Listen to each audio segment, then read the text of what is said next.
Hello students, अब हम English में ग्रामर में जो हमारा राइटिंग सेक्शन है उसको स्टार्ट करेंगे। और मैं इस सीरीज़ को स्टार्ट कर रहा हूँ आज से 1 मई 2020 से। और इस सीरीज़ में हम तकरीबन 10 से 12 वीडियोस अपलोड करेंगे, जिसमें आप ग्रामर के 3 पोर्शंस को पूरी तरह से कवर करेंगे। वो 3 पोर्शन कौन कौन से हैं? Letter, story and articles. ये तीनों पोर्शन आप कवर करेंगे इस सीरीज में। हमारी इस सीरीज का नाम है बेसिक्स ऑफ राइटिंग सेक्शन। मैं अभी आपको लिटरेचर का कोई भी चैप्टर इसलिए नहीं करवा रहा हूँ बिकॉज मुझे लगता है कि ये ज़्यादा टाइम डिमांड करता है, और इसके लिए हमें अगर अभी ये वाला टाइम दे देते हैं तो आगे हमारे लिए आसानी होगी। सो दिस सीरीज जो है, इस सीरीज का नाम क्या है? Basics of writing section. ठीक है, ये दोनों क्लासेस के बच्चों के लिए है, 9th के लिए भी और 10th के लिए भी। तो ध्यान देने वाली बात ये है कि जैसे कि मैंने आपको पहले कहा कि इसमें हम 3 चीज़ें कवर करेंगे। नंबर 1 लेटर, नंबर 2 स्टोरीज और नंबर 3 आर्टिकल। सो स्टूडेंट्स, आज मैं आपको ज़्यादा कुछ भी नहीं पढ़ाऊंगा, लेकिन हाँ, ऐसा भी नहीं कि मैं आपको खाली हाथ दे दूंगा। आज हम स्टार्ट करेंगे लेटर से। आपके क्वेश्चन पेपर में both in class 9 and in class 10 जो सेकंड पोर्शन होता है वो 25 मार्क्स का होता है। उसमें हम लेटर्स भी होता है, हमारा स्टोरी भी होता है और आर्टिकल्स भी होता है। ठीक है, तो डिपेंड करता है कि क्वेश्चन पेपर जिसने डिजाइन किया है उसने ऑप्शन में क्या दिया है। तीनों चीजें नहीं आती हैं, इन तीनों में से कोई 2 आता है। ओके, सो हम बेसिकली तीनों को करेंगे ताकि हमें तीनों पर कमांड हो। हम स्टार्ट करेंगे। आज हमारा टॉपिक है लेटर, और मैं आज आपको सिर्फ लेटर का इंट्रोडक्शन दूंगा, इंट्रोडक्शन टू लेटर।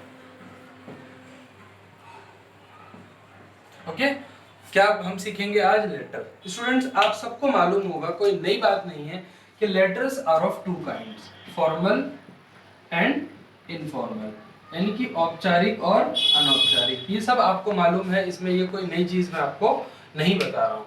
तो हम इनफॉर्मल लेटर क्योंकि अपने पड़ोसियों, संबंधियों, भाई बहनों, माता पिता, सब इन सबको लिखा जाता है, फ्रेंड्स को लिखा जाता है, इसलिए ये कोई ऐसा पर्टिकुलर फॉर्मेट इसको नहीं चाहिए।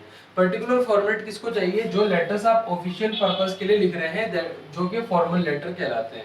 ओके, इनको आप ऑफिशियल लेटर्स भी कह सकते हैं, फॉर्मल लेटर्स भी कह सकते हैं। अब सवाल ये आता है, कुछ बच्चे कहते हैं कि आज के दौर में लेटर लिखता ही कौन है, कितने लोग लेटर लिखते हैं, तो क्या जरूरत है हमें लेटर के फॉर्मेट सीखने की? तो ध्यान रखिएगा स्टूडेंट्स, लेटर का फॉर्मेट आपको पता हो ना हो, आपको यही फॉर्मेट आपको मेल में यूज करना पड़ेगा। आप डिफरेंट ऑर्गेनाइजेशंस को आगे अपनी कॉलेज लाइफ में और उसके बाद भी आगे मेल्स भेजेंगे, लेटर लिखे ना लिखे, लेकिन सेम फॉर्मेट आपको फॉलो करना पड़ेगा। Okay, so there is a need of learning the format of the formal letters. अभी हम थोड़ी देर के लिए इनफॉर्मल को हटा देते हैं। We are only focusing on formal letters. ठीक है, मतलब those letters which are written for official purposes, जो ऑफिसेज में, ऑर्गेनाइजेशंस में किसी डेजिग्नेशन होल्डर, किसी पोस्ट होल्डर को भेजा जाता है, that is known as the formal letter. अब मैं आपसे पूछता हूँ, क्या आप अपने फादर को लेटर लिखेंगे तो क्या वो फॉर्मल लेटर है? बताइए, वो फॉर्मल लेटर नहीं है, बिकॉज आप किसी ऑफिसर को किसी ऑफिस में नहीं भेज रहे हैं, आप अपने फादर को भेज रहे हैं, तो इसके लिए कोई फॉर्मेट भी इतना ज़्यादा इंपॉर्टेंट नहीं होता। तो फॉर्मेट किसके लिए ज़्यादा इंपॉर्टेंट है? फॉर्मल लेटर के लिए। तो मैं आपको आज बताऊंगा, जो कि मैं आपसे नेक्स्ट क्लास में पूछूंगा, कि फॉर्मल लेटर में कितने टाइप्स के फॉर्मल लेटर होते हैं, ये आपका सीखना बहुत जरूरी है। ओके, तो सबसे पहले स्टूडेंट्स आपका आता है कंप्लेंट लेटर। क्या आता है? Complaint letter. ये मैंने जो 10th क्लास के स्टूडेंट्स हैं उनको मैंने 9th में ये बता रखा है, और जो 9th के स्टूडेंट्स हैं, जो कि मेरे पास अभी नए स्टूडेंट्स आए हैं, उनको ये पता होना जरूरी है। फॉर्मल लेटर में पहला लेटर होता है कंप्लेंट लेटर, उसके बाद आपका आता है जॉब लेटर, उसके बाद आपका आता है इंक्वायरी लेटर, उसके बाद आपका आता है ऑर्डर प्लेसमेंट लेटर,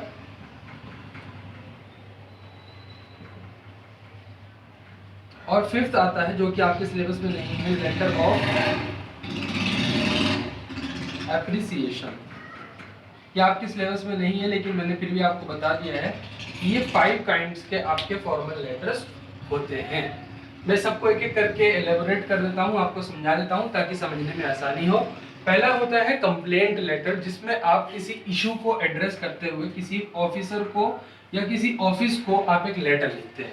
कोई प्रॉब्लम हुई है, फॉर एग्जांपल आपके एरिया में पानी नहीं आ रहा है, या सीवर की सफाई नहीं हो पा रही है, या कूड़ा के लिए कोई गाड़ी नहीं आ रही है, गंदगी बहुत ज़्यादा हो गई है, या स्कूल्स में टीचर्स की शॉर्टेज है, या स्टेशनरी प्रोवाइड नहीं हो रही है, कहीं पे लड़कियों के साथ गलत बिहेव हो रहा है, ईव टीजिंग का मामला हो रहा है, चेन स्नैचिंग का मामला हो रहा है, या फिर लोग ट्रैफिक रूल्स को फॉलो नहीं कर रहे हैं, या पब्लिक ट्रांसपोर्ट में कोई कमी दिख रही है। तो इश्यूज को एड्रेस करने के लिए जो हम हायर अथॉरिटीज को लेटर लिखते हैं उनको हम क्या कहते हैं? Complaint letter. अब आ जाते हैं अपना दूसरा letter, job letter. Job letter basically क्या होता है? आपने कहीं एडवर्टीजमेंट पढ़ा कि XYZ कंपनी आपको हायर करेगी, मतलब दे वांट सम पर्सनल्स और they want some people for their organisation. तो आप अपना अपने अपने आप को रजिस्टर करने के लिए, अपना नॉमिनेशन देने के लिए आप उनको एक लेटर लिखोगे कि you find yourself eligible for the same post, so you are writing a letter. जैसे मान लीजिए कि मेरा एक अपना ऑर्गेनाइजेशन है which is XYZ institute whatever, मुझे 5 टीचर्स की जरूरत है, एक इंग्लिश पढ़ाने के लिए, एक SST पढ़ाने के लिए, एक मैथ्स पढ़ाने के लिए, एक साइंस पढ़ाने के लिए, एक फिजिक्स पढ़ाने के लिए।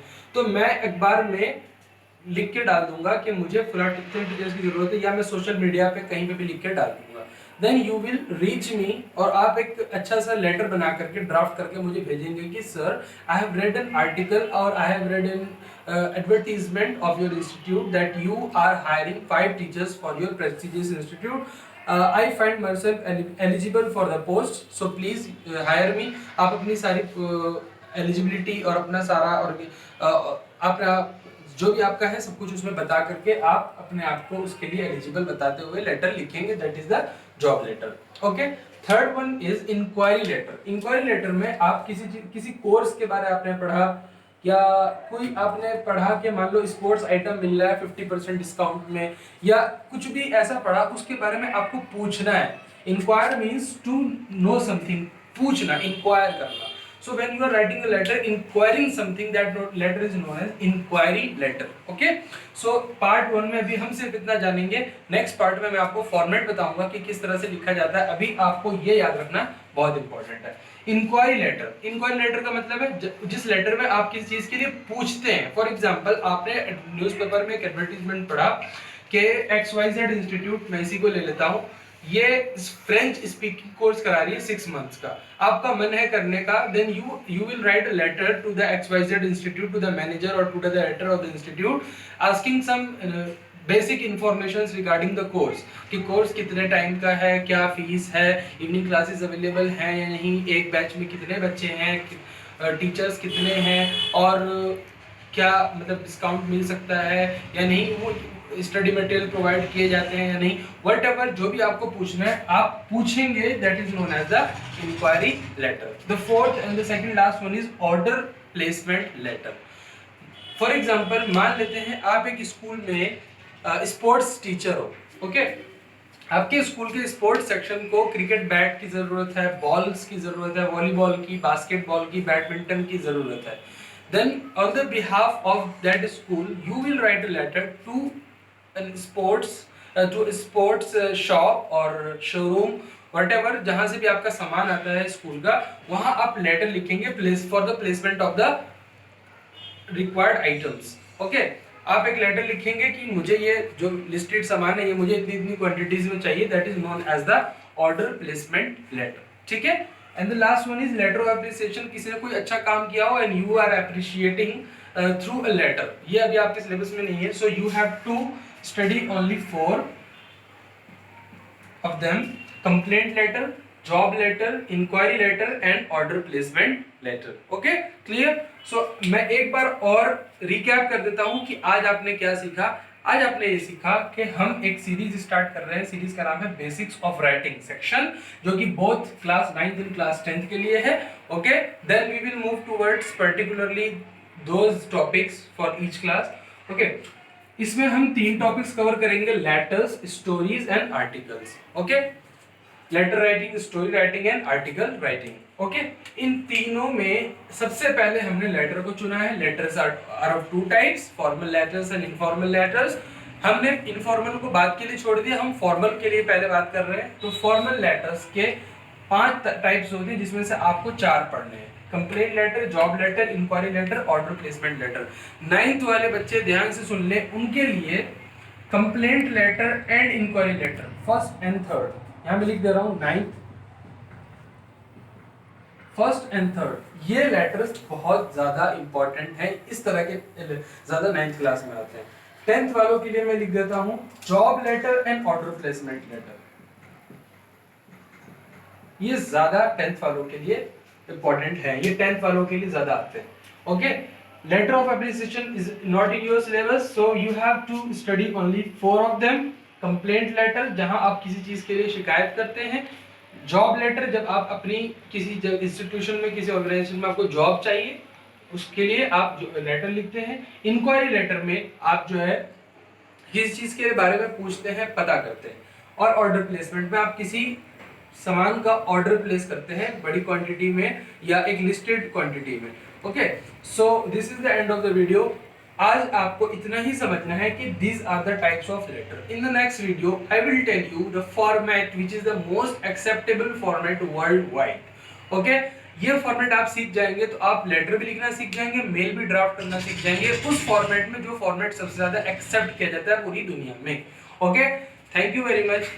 It was a very great session with you and I look forward to seeing you again.